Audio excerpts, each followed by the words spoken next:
And that's why you should always measure twice and cut once. What's going on, everybody? This is the Cover Band Confidential Podcast, a podcast for cover band musicians and band leaders to learn how to rock more while also sucking less. In Atlanta, Georgia, I'm Adam Johnson. In Greensboro, North Carolina, I'm Dan Ray. Dan, I've been a handy boy this week. Yes? I've been trying to, at least. Okay. My wife wanted a bigger pantry, and I've been putting it off and putting it off and putting it off. And so for Mother's Day, part of her gift was a guarantee that I would start this project this past weekend. And started, I did. Good. But just like any home improvement project, just one unique challenge after the other. You're like, oh, this isn't how that was supposed to be. And you just say that over and over and over. Yeah. Yeah. Hey, guess what? This corner's not square. None of them are. Yep. Yeah. Yeah. Yeah. What room are you stealing pantry space from? So we kind of have like a shotgun kind of galley situation. Our living area is L-shaped. And so you've got the living area to the right, and then the dining area kitchen is all kind of one kind of rectangular space. Uh-huh. So and the pantry is always is next to the range. And so we just took the existing pantry that's there. We just push it out another 30 some odd inches. Huh.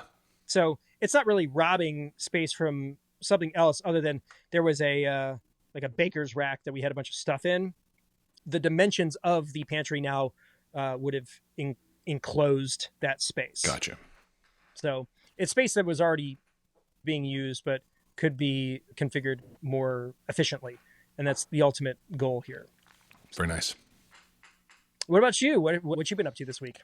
Well, music-wise, I had a fun trivia night on Thursday. 3 tables of new people, who, as always, with new people, totally loved it, blew their mind about what trivia could be, and they promised they'd be back, and we'll see. And this was a rehash because you had a rough turnout the week before. The week before, we had nobody come out. We actually, yeah. So it was a bit of redemption. It was good. And then yesterday, Saturday, I played a private event at a local pool and racket club. There are a lot of those in town. I've played a couple of them before, and it's an interesting gig, a pool and racket club gig, because it's usually an afternoon, sometimes into evening, but never late, because families and stuff. It's a wallpaper gig, right? You got to be real clear. Like, people are swimming, people are playing in the pool, sitting around at tables. Maybe you get some nodding along, but you're a long way from the audience physically, very distant from people. And so it's one of those shows where there's just not really any audience feedback to play from. And that was how it was. We'd play through a song and finish it big, and silence, crickets, nothing. And you just can't let that mean anything. You gotta just move on. I was with Taylor. It was Cold and Ray, our acoustic duo, which we haven't played a gig together since we did a Christmas music show back in that time of year. And before that, it had been 6 or 8 or 10 months. I can't even remember. But we've been playing together in the band and singing together and a lot of the same material. So a lot of it was really familiar. And the ones that weren't, by God, our muscle memory still worked. It all was really, really fine. This show, it was in the mid 80s when we got there to start the show at 3. It was like 86 degrees out, something like that. And they had us under like a porch upstairs, and we were underneath an overhang. So there was a little bit of shade, but it was on the side of the clubhouse building, facing the pool, facing west. So as the sun set, it crept up us. And the last song of the night we played, and the sun line under the porch was crossing my beard. And I was in full sun up to my face, and my internal temperature could have been, I think, best measured in kelvins. I was so vastly overheated. It was ridiculous. And Taylor, who's, she comes up to my shoulder, she was like turned fully away from it. She was like facing just baked. Yeah, brutal. So we'll know a little better about sunscreen and hats and whatnot when we play there next time. Well, you should have watched the 10 Essential Outdoor Gig video that I did on the channel a couple of years back. Yes, that would have been good. I did bring my air mover, so we had that blowing kind of across both of the backs of our shirts. Yes, which is a crucial way to do that. Yeah, and I did drink my 64-ounce insulated water bottle. I drained it one full time during that show, Yeah. and didn't pee once. So that tells you the whole thing.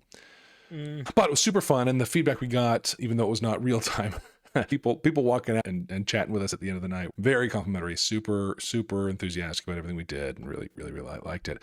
Now, we ended the show essentially at 6, started packing up, and noticed that there's thunder happening.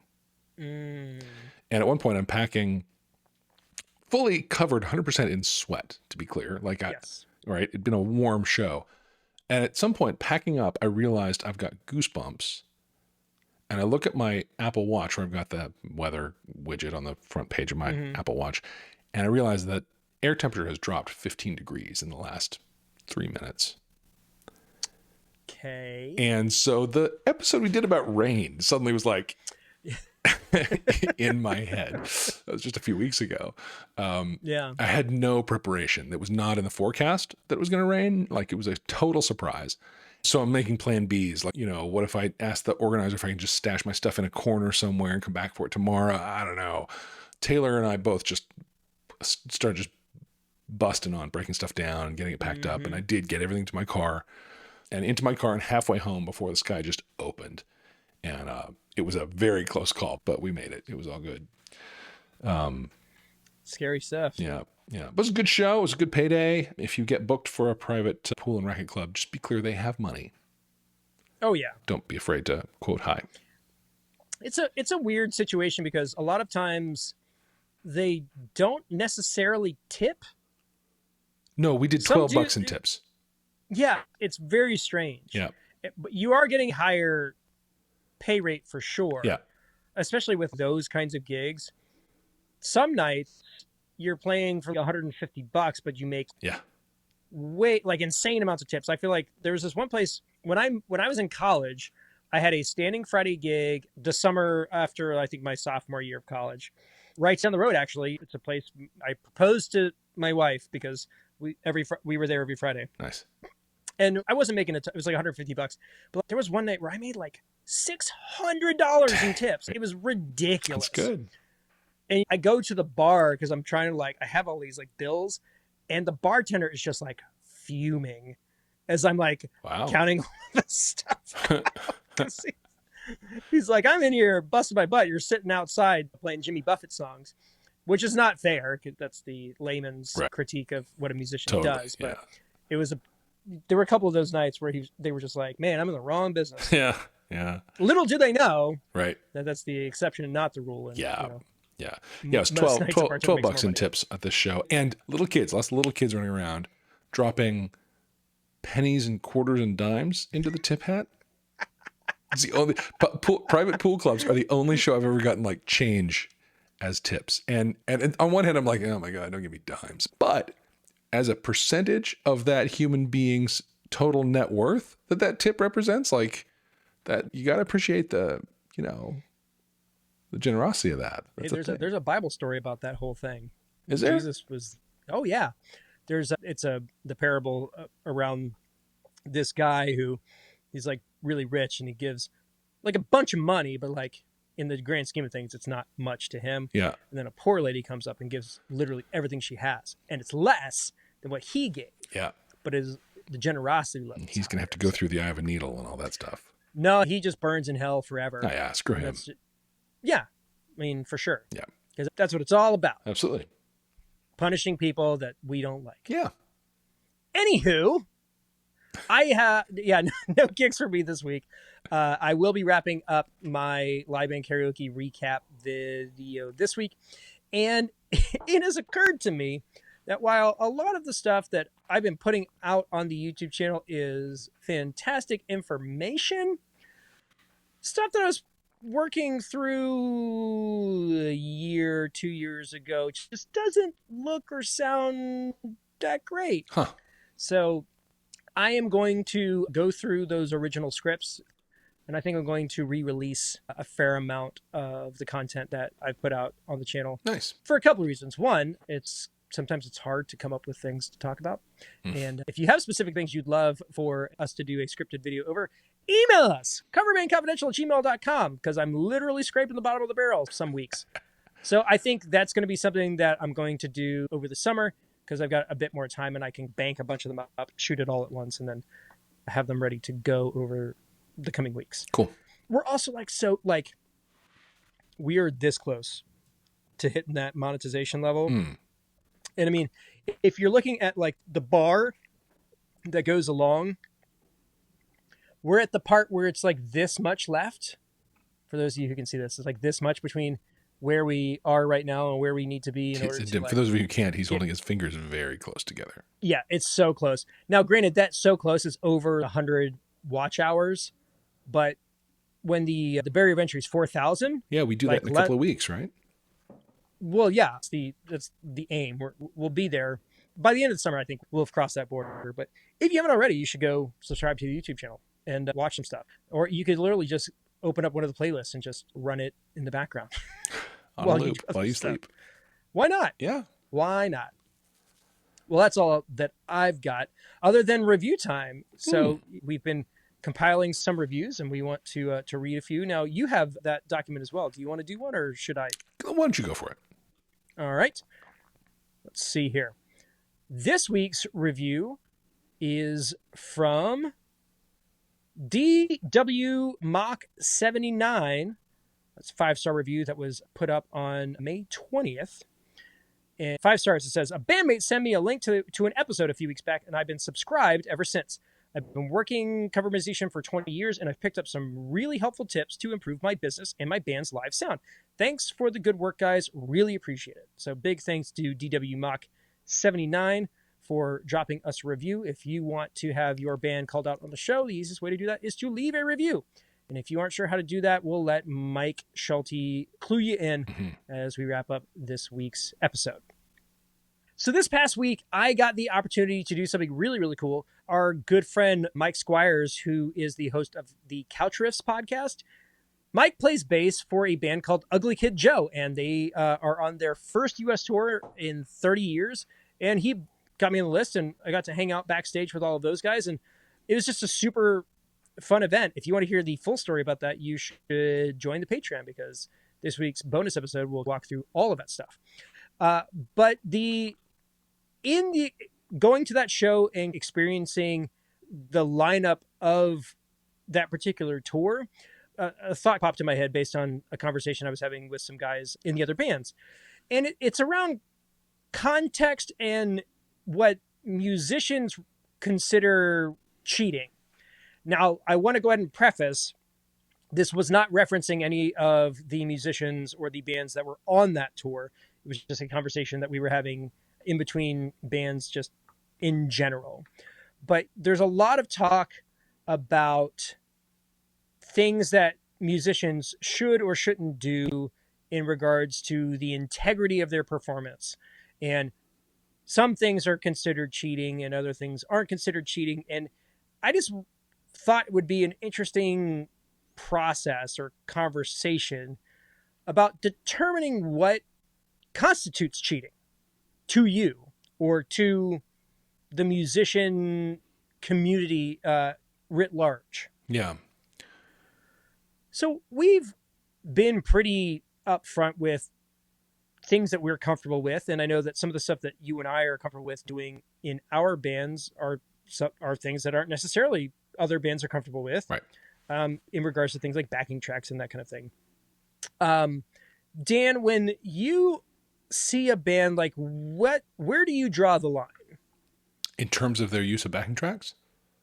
Well, what do you like if you went and saw a group and they did something and you're like, that's not like we're being deceived or I'm not getting my money's worth or something to that effect. Where's that line for you personally? Yeah, I think any use of backing tracks to enhance what is really happening visibly and audibly on stage is completely fair game. But I think the minute somebody is pretending to perform when in fact what I'm hearing is a track, that crosses a line for me. I think the people who are up there on stage acting like they're doing the thing ought to really be doing the thing. Okay. And that, like, instrumentation, vocals, like, all of that falls under that category. I'm open to special cases, I suppose, but if in a general sort of band, cover, tribute context, a 4-piece band with 2 guitars flying in horns on a track, I have no problem with. Fine. Please, right? Or synth. Yeah. So if something needs to happen for the song to be what it is, great, do it. But listen, let's go to the extreme. Imagine Let's go. The rest of the band leaves, the lead guitarist is there, and he's covering, note for note, Eruption. Yeah. But he's not. It's Eddie, and he's just pretending. That's like I almost can't imagine a more egregious like cheat than that. Now covering it for real, badass. Do that. Sure. Love it. Yeah. But I feel like that would be it's hard for me to imagine a more horrifying example of cheating than that. But anytime there's somebody on stage doing a thing, I want the sound of that thing to be what I'm hearing, and not an act they're doing that pretends to be that thing. I got room for some special cases, especially in the tribute kind of context, but basically that's where I would draw the line.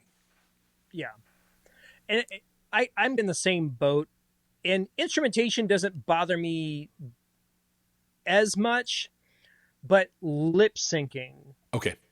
Yeah. Or to do a thing that you can't do. Right. That's a line drawn to me.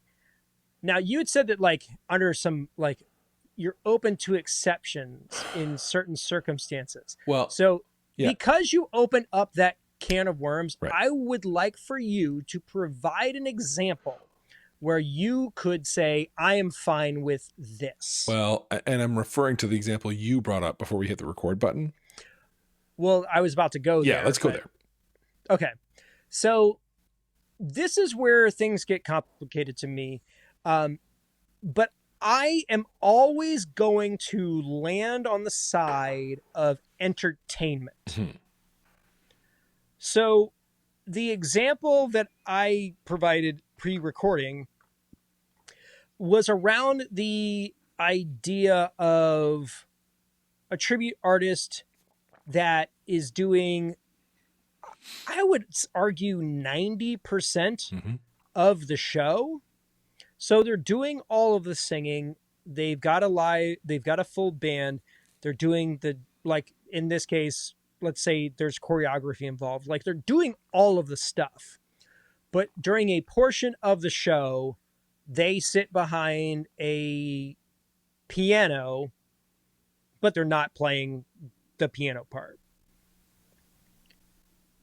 To me, as a musician, like, maybe there's a little cringe factor involved because I know that it's not happening. But for the general audience, I don't think they notice. And 2, they almost certainly do not care and whether listen, they are or are not playing that. Even for you as a musician, can you appreciate that moment as a piece of theater? Exactly. Yeah. Because again, we are not in the music business. We are in the entertainment business. Exactly. And I know for a fact that there are artists who like spend an exorbitant amount of time learning to perform a thing that occurs on the record that they did not know how to play beforehand. Right. The example that I'm going to provide is the lead singer of Walk the Moon. When Shut Up and Dance With Me first came out, he just went out there, he sang the song. A year later, because they basically have now built their entire career off of this single, right. I see them, it was like a New Year's Eve thing. And in a year's time, during the synth solo break, he's playing it just like that. Huh. But what they did is they hired a person to teach him how to do that. Does he play synth on any other song? Nope. Just that one. Yeah. And it did the people on stage not playing that solo take away from their performance? I would argue no, it didn't. Yeah. Did having their lead vocalist go through all of that work to be able to play that live enhance their show? I would say it did. Probably. Kind of a throwaway thing, like it's not super important, but it takes something and makes it a focal point. Right. But it's a piece of drama. It's a piece of theater. Yeah. Other thoughts are like, and I could be talking out of my you know what. I remember when Justin Timberlake's, one of his solo records came out, that song Senorita. Mm-hmm. When they started playing that song out, he would sit behind the Rhodes and he would play the key part. I don't know if he did that in the studio. If he did, more power to him. Yeah. But I would also not put it past his stage team to go, hey, learn how to do this. Yeah. And I don't doubt that he isn't playing it, because it's very apparent that he is. But if it's a situation where it doesn't necessarily add or take away from the performance, I don't know if I care. Yeah. Yeah. And if we don't, the audience certainly doesn't. Certainly doesn't. Now, and now I'm literally going to go against my own. Okay, good. My own I thing. love arguing against ourselves. Go for it. Let's talk about lip syncing. Yeah. There are instances of lip syncing that I don't care. It doesn't bother me. Oh, listen, most of those shows with the highly choreographed, all that stuff, those aren't being sung live. You think Britney Spears is doing all that choreography and also performing at the level you're hearing? Not a chance. Not a chance. She's way out of breath. There's no way that vocal is happening live. Now, Lady Gaga is probably the only exception. Yeah. Like, she will go out there, and the thing that I respect about Lady Gaga is that she will go out and be messy. Yeah, that's true. Like, she'll just do it. Like, if it's not perfection and it is like real and raw, she's got no problem doing it. I have always loved that about her. That's true. But that being said, like, there are backing vocals, there are pre-recorded vocals that are going on in her live show. And it's going on in everybody's show. Totally. Like, most folks, if you are hearing like background harmonies or whatever, they're canned. Yep. Or partly canned. Well, and for most of them, when there's like a big dance number happening, the lead vocal's canned. Now, back in my day, that was career ending for Milli Vanilli. Yeah. Well, that was a little bit different because they also didn't sing on their record, but they didn't. Yeah, they were literally performers. Yeah. But if they had put it out like they were just performers, right. It would have been a totally different story. But it was the whole thing. They were trying to like build this thing as something that it wasn't. Right. And it was legitimate deception. Yeah. But there's plenty of examples of that. CNC Music Factory, mm-hmm. the lady who sang the hook on "Gonna Make You Sweat" is not the very attractive lady that they put in the music video. Right. Right.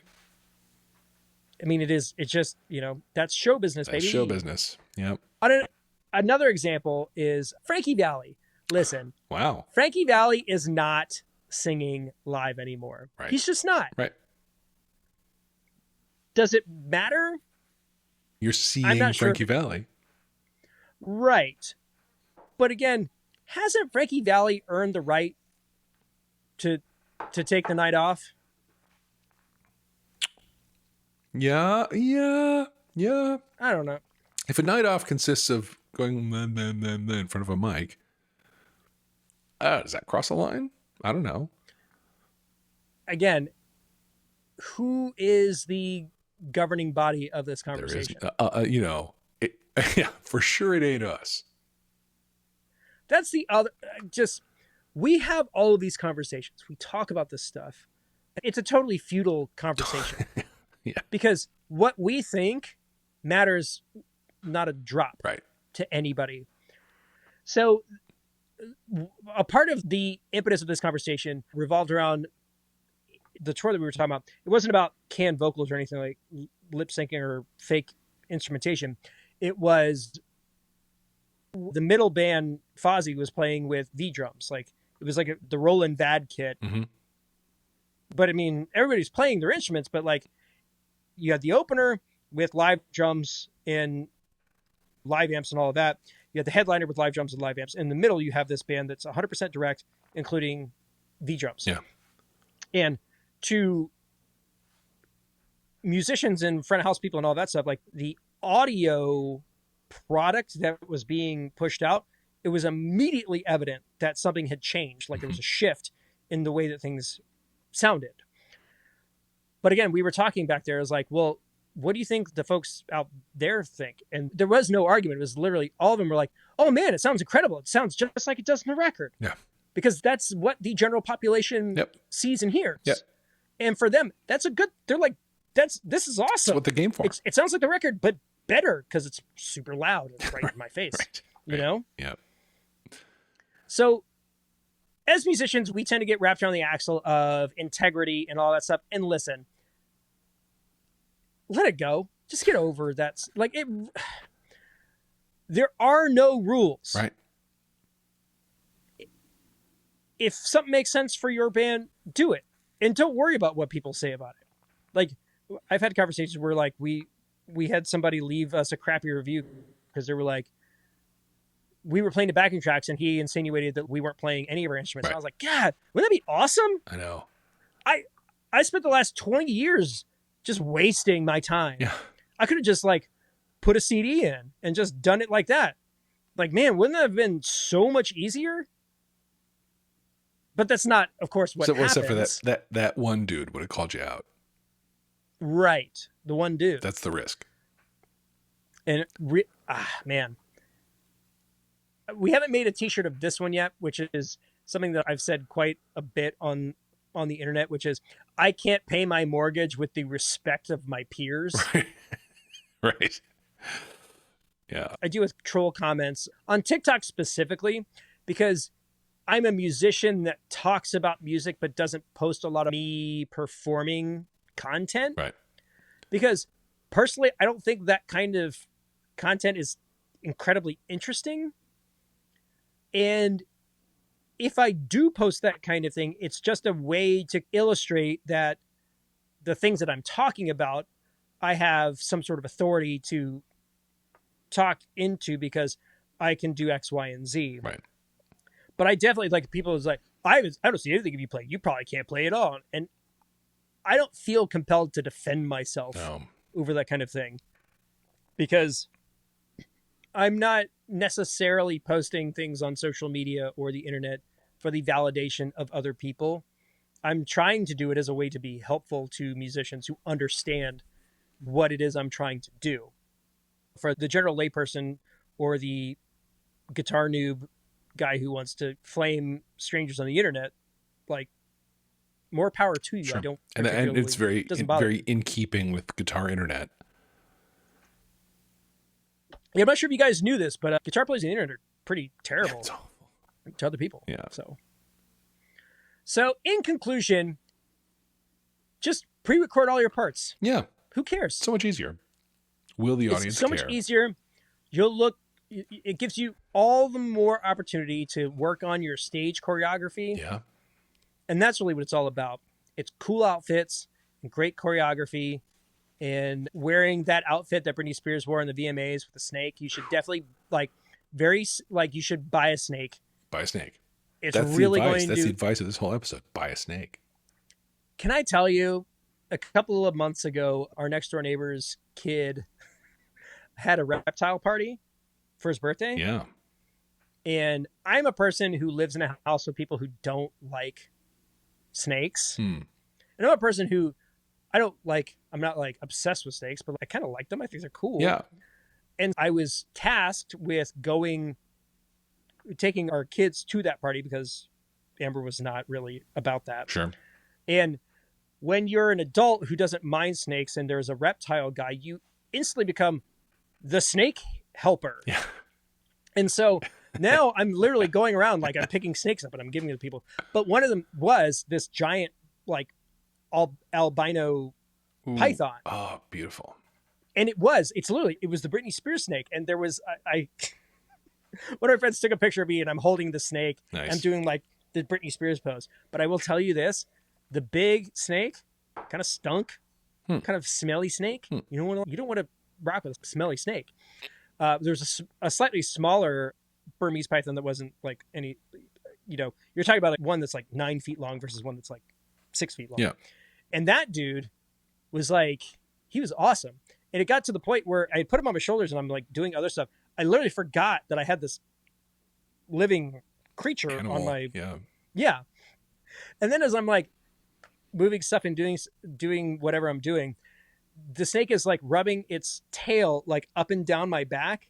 And it's like supportive and encouraging in a way. Nice. And I was like, I like this thanks, snake's a bud. bro. I love it. No, I'm feeling the love, I'm feeling the support.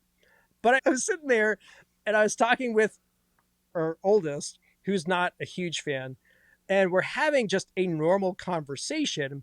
And this python like sticks his head up over my shoulder and he was like, "Oh, you still have that thing on you."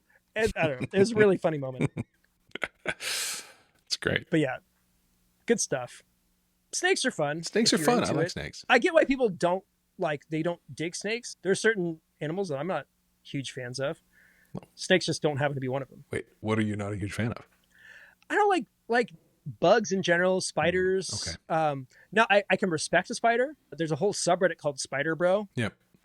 And the spiders that hang out in your house and they eat your flies and that kind of thing. Like Spider Bro, like I can respect it. And I'm allergic to bees, but I respect a bee because we need to keep those guys around. Yeah. And like when we go to the pool, like we have the bees that come and they drink the water because they're thirsty. And I respect the bees. Gotta respect the bees. But if you're a yellow jacket or you're a wasp, no, I'll see you in hard hell. pass. Yeah. Yep. I don't like a fuzzy spider. Not like a tarantula fan. I don't vibe with that. Oh, tarantulas are super cute. Now there was this lady on TikTok that has these little tiny little wolf spiders with like the big eyes, and they look like little like spider puppies, and I don't hate that. Yeah. And basically, if you bite or sting, like I'm not like I don't vibe. It's hard to get along with you. That's just where I'm at. Yeah. Everything else, I'm pretty cool with. It's good. It's good policy. So I think we've learned a lot about each other. I think this week's you episode. have. You can find out a lot about a person by way of what animals creep them out. Yeah, we learned a lot about you last week, according to the Patreon Slack. Like, that was an interesting moment in the first 12 some odd minutes of the episode. Yeah. So, we actually happened to watch the Matilda musical movie tonight. Oh, you did? Here at my house, and that moment, that quiet moment, is good. But it's really that song "When I Grow Up." Brutal. Now the closing song is the one that had like the big internet moment because of the choreography. Yes. On it is very aggressive. Yeah, revolting children. Yes. Yeah. Yeah, very good. And then people were taking that choreography and putting like other songs underneath it. And it's like it still works. Oh, you find the BPM and you're good. Yeah, no, the choreography in that musical goes particularly hard, especially for a kids musical. Yeah. Yeah. And I've pledged to find some 9-year-old appropriate Tim Minchin content. Okay. To show the child because she's interested. Cool. We'll see. We're now in the process of going through all of so the eldest is about to turn 13. And so we're about to hit like all of that PG-13 content hard. And I'm really excited. Nice. Really excited because there's some good stuff. He hasn't seen Happy Gilmore. He hasn't seen Tommy Boy. He hasn't seen like all of these classic movies. Now we can't, but like PG-13 doesn't mean the same thing today as it did. Correct.